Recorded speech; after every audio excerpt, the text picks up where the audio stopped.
La gente me pregunta que cuál es la fuente histórica que yo utilizo para contar todo esto,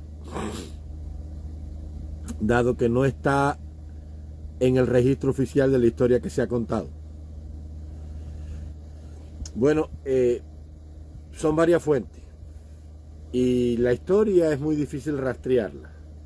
Entonces, hacer un análisis histórico de un suceso histórico es como un peritaje en las ciencias criminalísticas. Es como el dictamen final de un forense que va recabando información y pruebas y después va a un banco de datos y de ahí saca la conclusión final del crimen. Lo mismo pasa con la historia. Entonces, ¿de dónde es la fuente histórica? Tuve mucho acceso al Archivo Nacional de Cuba, que está en Ejido y Avenida del Puerto. Yo tenía una profesora muy buena, yo estudié en el Barona y ahí hice mi licenciatura y con ella iba al Archivo Nacional. Con ella aprendí muchas cosas y allí, por ejemplo, ahí leí el original de Espejo de Paciencia, la primera obra literaria que se escribe en América y en Cuba,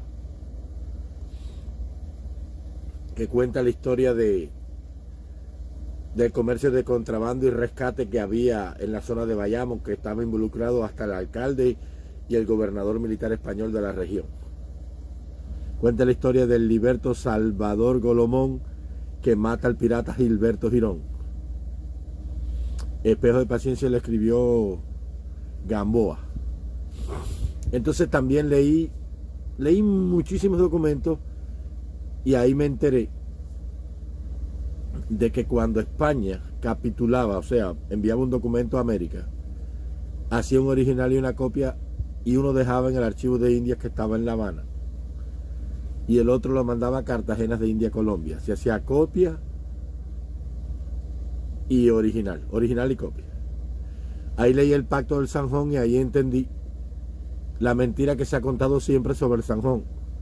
La parte nada más, guarde ese documento, no queremos saber de él, porque es un documento apócrifo, porque ese documento no contempla ni la abolición de la esclavitud ni la independencia de Cuba.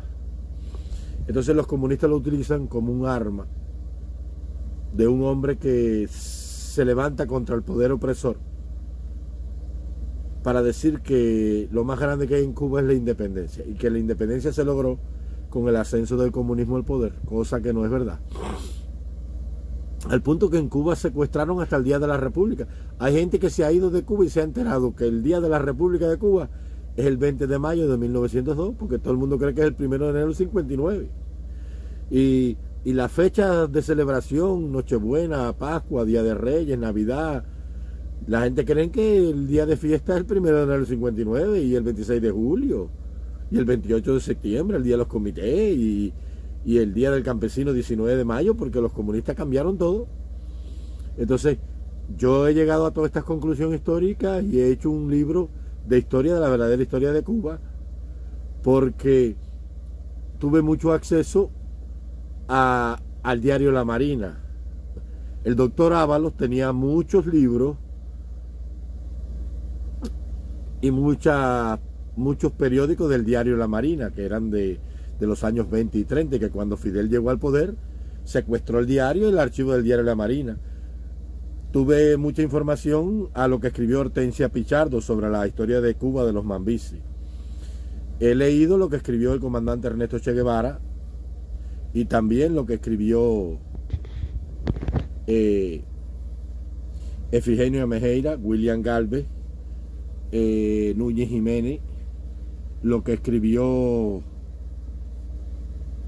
Juan Manuel Almejeira sobre la epopeya del Gran Mosea, Efigenia Mejeira sobre la historia de su hermano Mel Almejeira, que murió en Alegría de Pío. He leído lo que escribió Enrique Rosa, el padre de Eliana Roque, muy buen historiador.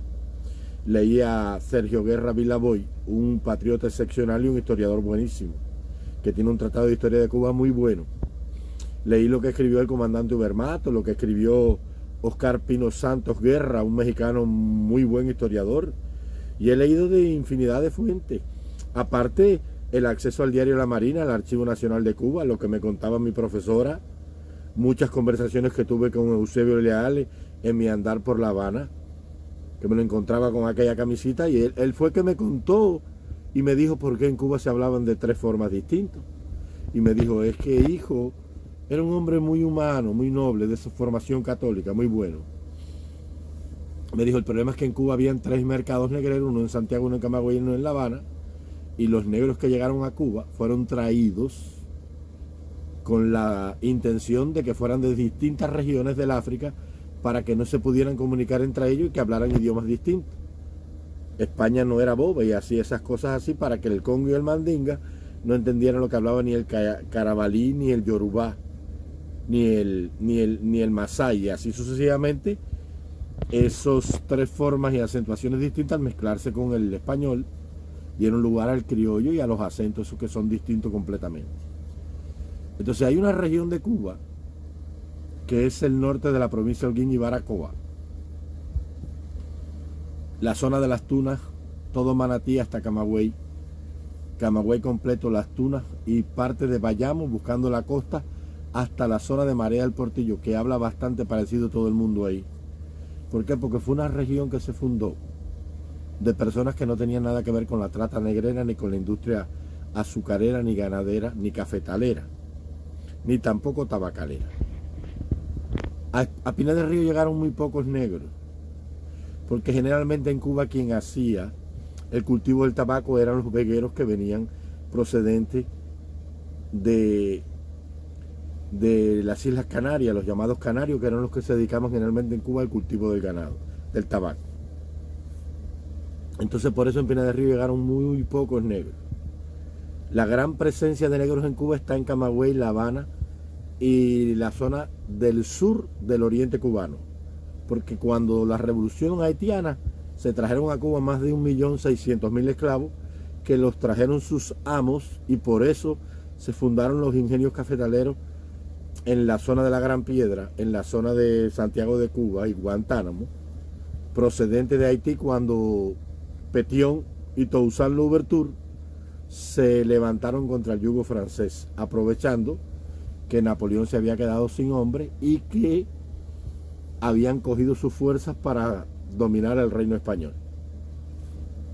Entonces, cuando yo era niño, llegué a La Habana muy chico. Abuelita Caridad me dio como 100 pesos para ir, y fui con mi madre, que iba a La Habana todos los meses a llevar frijoles negros, mucho ajo, mucha cebolla, plátano de la finca de abuelo Bartolo. Y entonces íbamos a la iglesia de Jesús María, donde había un cura español, un viejito, que él cogía todas esas cosas para la sacristía, para hacerle comida a la gente pobre. Mi madre llevaba un quintal de arroz, de frijoles, así, y plátanos machos, que eran muy codiciados de la tierra de nosotros allá. Entonces yo conocí La Habana de niño, era un muy muchachito, tenía 10 años, tenía muchos amigos en La Habana, y hablaba con aquel acentico, y la gente me decía, ¿de dónde tú eres? Y yo decía, bueno, soy de aquí, un muchachito de 10 años. Entonces yo iba al Tencén de Monte y al Tencén de Galeano y compraba pastillitas que las vendían allí por miles en la época dorada. Me acuerdo que me comía un pollo frito en los Pío Pío de 60 kilos, o iba a los Fruticubas, muchos que estaban por allá por Marianao, por 51.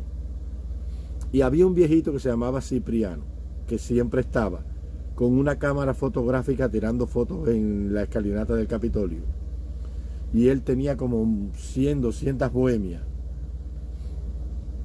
Y él había estado en la construcción del Capitolio. Entonces él me contó muchas cosas del Capitolio, y ahí estaban las revistas de la época. Y tenía muchas mecánicas populares y muchas selecciones y 100 y pico y 200 bohemias. Entonces él cobraba una peseta por cada revista, y yo me sentaba allí con 10 años y le daba 1 peso por 5 revistas, y me pasaba la mañana entera leyendo allí, y por la tarde me iba y al otro día venía, porque eran vacaciones, era julio y agosto, y me las pasaba casi siempre en La Habana. Y de ahí saqué toda esa información y llegué a la conclusión final de todos los hechos que te he contado, porque para llegar a la conclusión tú tienes que coger todos esos elementos de todos los medios y fuentes de información, y entonces juntarlo todo, y lo que más se acerque y hable sobre un tema, lo va separando.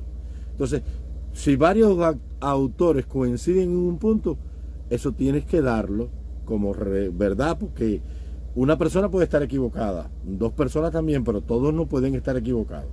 Y he leído a mucha gente y de ahí es que saco la información. Es la historia verdadera, no la mal contada, por fuentes distintas, dentro del gobierno, fuera del gobierno, en el exilio, en otros países, en Cuba. La información de la prensa de la época y el acceso que tuve a los buenos profesores y a los documentos oficiales que habían en Cuba, en la colonia y fuera de la colonia. ¿Entienden?